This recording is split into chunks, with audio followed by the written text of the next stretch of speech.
Latest research on 3D bioprinting to solve eye problem. 3D bioprinting is a technology that has the potential to create functional living tissues, including eye tissue, for use in medical therapies. In the field of tissue engineering, researchers are exploring the use of 3D bioprinting as a way to create functional replacement tissues and organs that can be used to repair or replace damaged or diseased tissue in the body. One potential application of 3D bioprinting in eye tissue engineering is the creation of replacement corneal tissue, which is the transparent outer layer of the eye that covers the iris, pupil, and anterior chamber. The cornea plays a crucial role in vision by helping to focus light on the retina, and damage or disease of the cornea can lead to vision loss.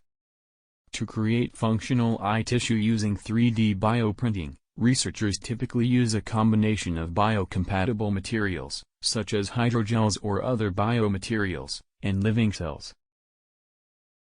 These cells are typically derived from a patient's own tissues, which helps to reduce the risk of rejection and improve the chances of successful tissue integration.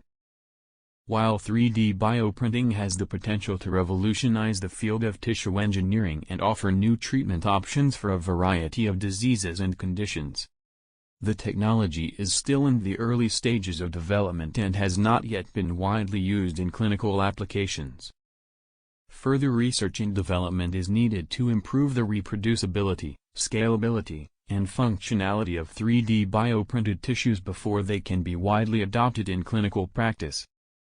Scientists used patient stem cells and 3D bioprinting to produce eye tissue that will advance understanding of the mechanisms of blinding diseases.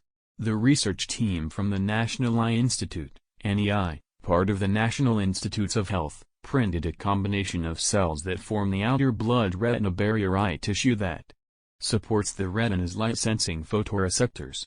The technique provides a theoretically unlimited supply of patient-derived tissue to study degenerative retinal diseases such as age-related macular degeneration, AMD.